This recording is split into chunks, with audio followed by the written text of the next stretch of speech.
I'm Dan Ramey, Litter Media. As some of you know, I've been involved for several years with Southern Ohio Survivors, a Chillicothe area-based support group for cancer victims.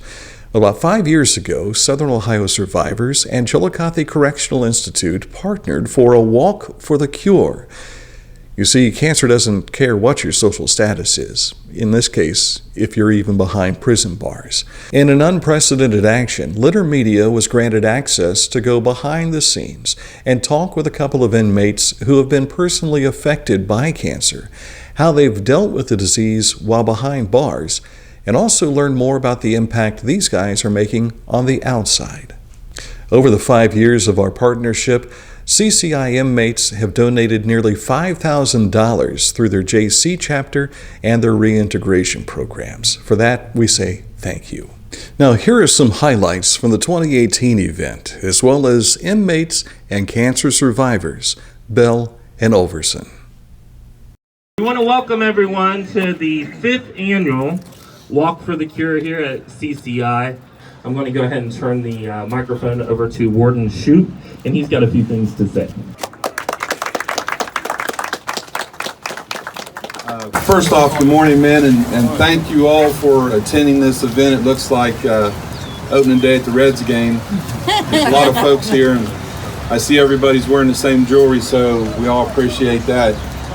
We have some special guests here today, the Southern Ohio Survivors, number one, our guests from the outside, and then most importantly, those of you that are participating in this. And I will say this about this disease, gentlemen, it affects everybody. This affects the human in all of us. It doesn't really matter why we're all here today or what caused us to end up here today.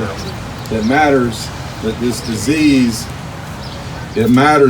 disease is alive and well in our community and in our country, and that you are coming out to partake in something to help cure it. So that's what matters the most. So for each and every one of you, thanks for coming out. Thanks for participating. Love can build a bridge. Don't you think it's time? Don't you think it's time? Survivorship. What does it really entail? That's aside from the fact that you continue or you start to do the things that will better help serve what independent living conditions you can still muster after you've been dealing with this thing. I've been lucky. 12 years ago, that's when they told me that. 12 years, I'm still standing. I'm still in remission right now.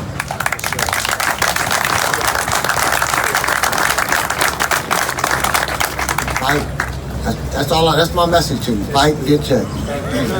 I thank y'all. 1, 2, 3. Commence the walk.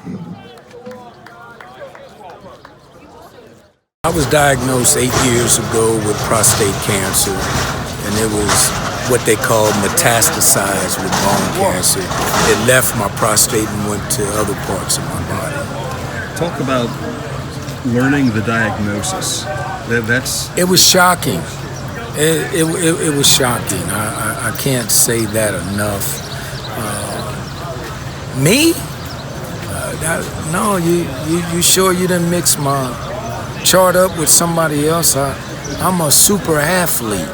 I fly and dive, and you telling me I can't. And they caught it in a late stage as well. It wasn't that they just found that out in the nick of time type of thing, because it wasn't. It got away. It had got away from me in my system, and the diagnosis was dramatic. It was dramatic, to say the least. Who could you talk to? Who you gonna tell that I got 6 months to live, Kept hearing the biggest 2-letter word there was every time I went back for a checkup. If you got this. If this is there. If this is what. There's only one way you can check out on if it's, let's run these tests. If it's in my bones, I want to see. You hear about it. But if it's not really affecting you, you didn't know nothing about it. You don't know nothing about remission, the possibilities, other treatments, you know. I didn't even know what my prostate was when they first told me you got prostate cancer. Then, why are you checking back down for my prostate cancer? You know, shouldn't it be on my side or my whatever? He's like, no, it wasn't. And on top of that, I went to OSU. OSU is a training hospital, you know, basically, you know, so I had a whole lot of white coats behind me. It was like a whole line that formed. So I started to learn how to laugh again. You know, once you learn how to laugh, it takes a little punch off of it. And then I started learning more about my cancer. That's a very lonely time. I can't imagine not having family with you.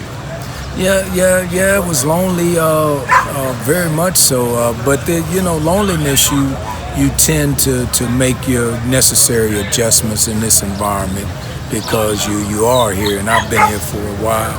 But still, what you say is true because you want family support. You want people, you know, who've been there for you and been there with you, but they can't be now in the time that you need them most. So. How did you gain that support here? Here, I communicated a lot about what it was that I was going through. And such as I referenced earlier in the speech, I've been all over this compound. And I've done a lot of things and a lot of community services, and people knew me. You know, from when I did this, when I picked up pop cans, or when I sold greeting cards, or when I did whatever I did, they knew me from all of that.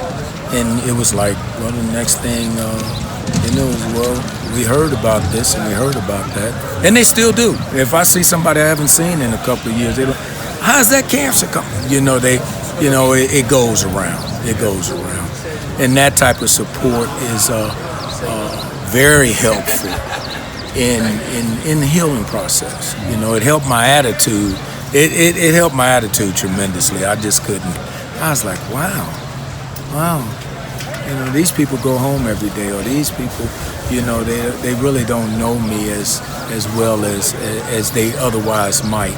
You know, but yet, you know, they usher in that support, and it made a difference as far as my attitude about it. You sat in that chair when the judge laid a sentence. Oh, yeah. Describe what it was like to hear you are going to be in here for so many years, and then you hear from a doctor to say you got 6 months.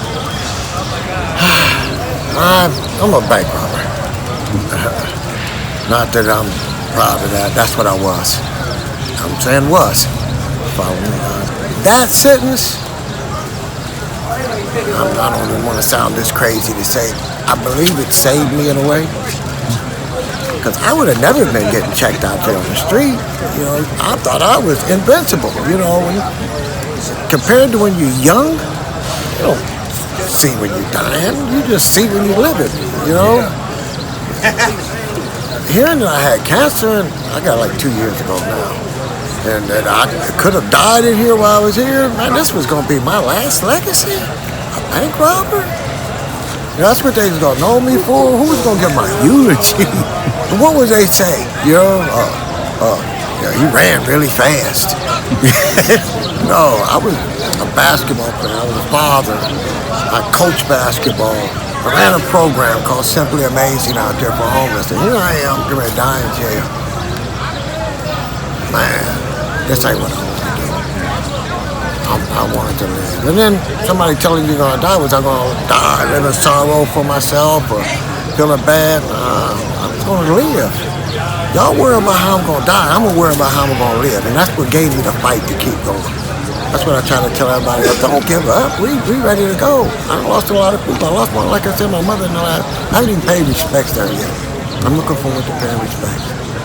You know, because of the treatments that they have right now, because of the hospital up here in Chillicothe. you know, FMC. And it took a team of people to get me this far. A team of people. I hope that I'm able to help somebody else get as far as I got. What's it mean to talk to your peers, and especially those guys who may not be as willing to go get a check? Hopefully that'll soften them up a little bit to go do that. I was standing with a young man, you know, he was just 42. He said, I'm 42, you think I should go get a check? And I say, you 2 years late. You know, yes, by all means, go get checked. A lot of the guys,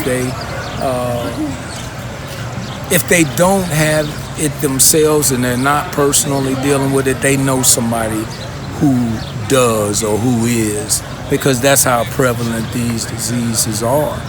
And because they're that prevalent, you know, let me get one of them papers. You know, you still got guys coming up to the table picking, you know, I'm walking for this person, I'm walking for that person, or I'm walking for this cause. And I think these types of programs and events, it really serves to inform our general population.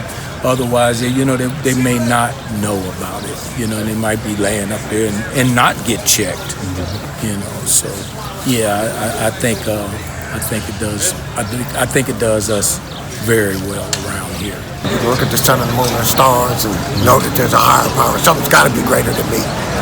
The reason I'm here is to do something better. If y'all supposed to die 11 years ago, that's cool. But the reason I believe I'm still here is to do something better than what I was doing. It's giving me the chance. I've seen a lot come and go. I'm still here and blessed. Love can build a bridge between your heart and mine. Love can build a bridge. Don't you think it's time? Don't you think it's time?